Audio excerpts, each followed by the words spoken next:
ওম শান্তি শান্তি শান্তি। অগ্নির যে অগ্নিত্ব, যে দাহিকা শক্তি, তা তো সকল শক্তির মূল ভাণ্ডার পরমাত্মার কাছ থেকেই পাওয়া।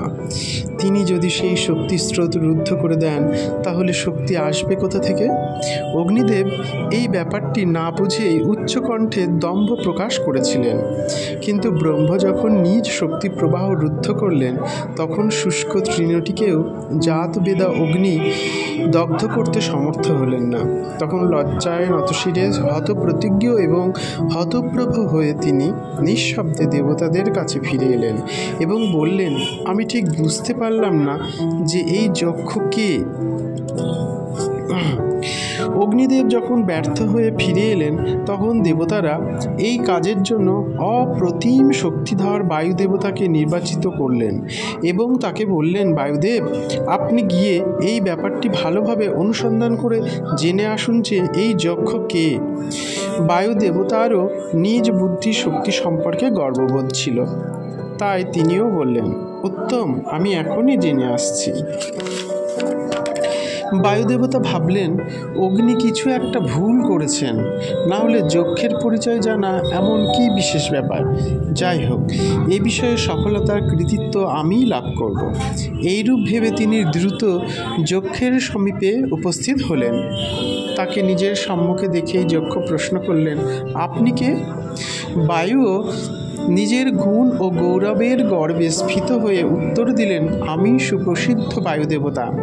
আমারই গৌরবময় এবং রহস্যপূর্ণ নাম মাতরিষ্যা। বায়ুরও সেই একই রকম গর্বোক্তি শুনে ব্রহ্ম তার কাছেও অজ্ঞের মতো বললেন, ও, আপনি বায়ুদেবতা?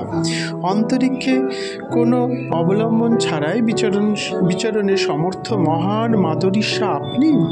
অতি উত্তম। তো আমাকে বলুন, আপনার বিশেষ শক্তি কি? আপনি কি করতে পারেন? বায়ুও এই কথায় অগ্নিরই মতো পুনরায় উত্তর দিলেন, আমি ইচ্ছে করলে এই ভূমণ্ডলে যা কিছু পদার্থ আছে সে সবই কোনো আধার বা অবলম্বন ছাড়াই শূন্যে উড়িয়ে দিতে পারি। বায়ুদেবতারও সেই একই প্রকারের গর্বপূর্ণ উক্তি শুনে সকলের সত্তা শক্তি প্রদানকারী পরব্রহ্ম পরমেশ্বর তার সম্মুখেও একটি শুষ্ক তৃণ স্থাপন করে বললেন, আপনি তো সব কিছুকেই উড়িয়ে নিতে পারেন, তাহলে সামান্য শক্তি প্রয়োগ করে এই শুষ্ক তৃণটি উড়িয়ে দিন। বায়ুদেবতাও এতে নিজের অপমান বোধ করে অবহেলা ভরে সেই তৃণটির সমীপে গিয়ে সেটিকে উড়িয়ে নিতে চাইলেন। তাতে যখন সেটি উড়ল না, তখন নিজের সর্বশক্তি প্রয়োগ করলেন, কিন্তু শক্তিমান পরমাত্মা শক্তি অবরুদ্ধ করায় তিনি সেটিকে বিন্দুমাত্র বিচলিতও করতে পারলেন না। তখন তিনিও অগ্নিরই মতো হতপ্রতিজ্ঞ এবং হতপ্রভ হয়ে লজ্জানত শিরে সেখান থেকে ফিরে এলেন এবং দেবতাদের বললেন, আমি ভালোভাবে বুঝতে পারলাম না এই যক্ষ কে।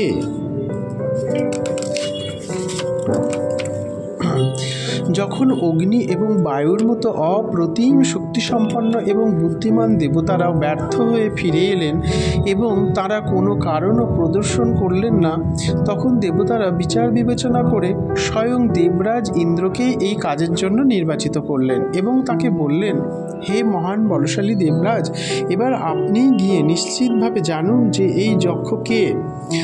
আপনি ছাড়া আর কারোরই এই কাজে সফল হওয়ার সম্ভাবনা নেই।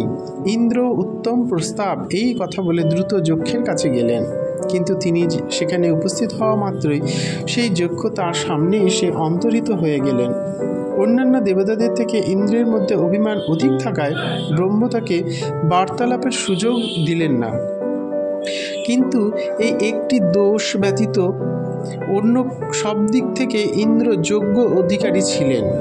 এই জন্য তাঁর ব্রহ্মতত্ত্বের জ্ঞান উৎপাদন করা আবশ্যক বিবেচনায় তার উপায় বিধানের জন্য তিনি স্বয়ং অন্তর্হিত হলেন। যক্ষের অন্তর্ধানের পর ইন্দ্র সেইখানে দাঁড়িয়ে রইলেন। অগ্নি এবং বায়ুর মতো সেখান থেকে ফিরে এলেন না।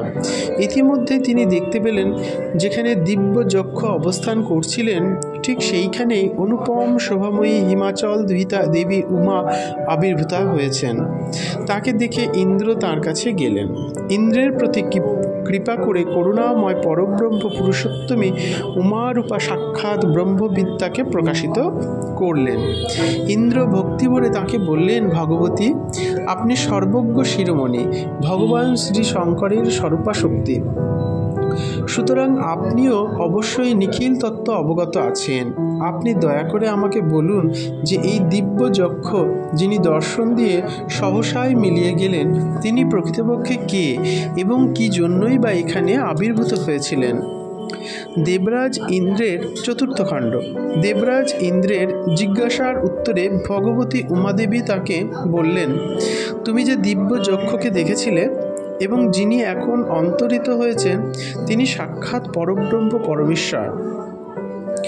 তোমরা যে অসুরদের ওপর বিজয় লাভ করেছ তা সেই ব্রহ্মেরই শক্তিতে, সুতরাং প্রকৃতপক্ষে তা সেই পরব্রহ্মেরই বিজয়।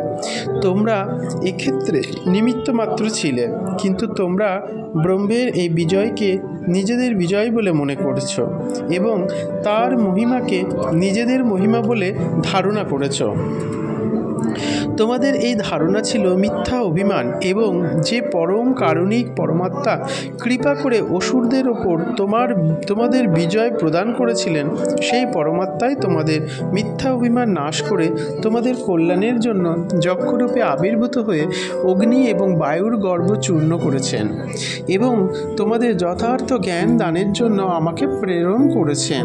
সুতরাং তুমি স্বীয় শক্তির সমস্ত অভিমান পরিত্যাগ করে যে ব্রহ্মের মহিমায় মহিমান্বিত এবং শক্তিমান হয়েছ, তার মহিমা সম্যক ধারণা করতে চেষ্টা করো।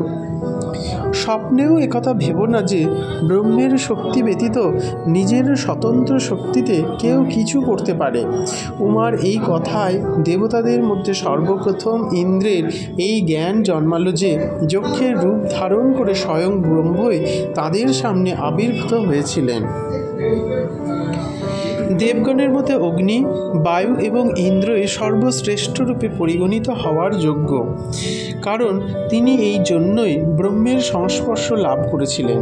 পরব্রহ্ম পরমাত্মাকে দর্শন, তাঁর পরিচয় লাভের প্রযত্ন এবং তাঁর সাথে বার্তালাপের পরম সৌভাগ্য এই তিনজনেরই হয়েছিল, এবং তাঁরাই সর্বপ্রথম এই সত্য উপলব্ধি করেছিলেন যে আমরা যাঁর দর্শন লাভ করেছি, যার সাথে বার্তালাপ করেছি এবং যার শক্তিতে অসুরদের উপর বিজয় লাভ করেছি, তিনিই সাক্ষাৎ পূর্ণ ব্রহ্ম পরমাত্মা।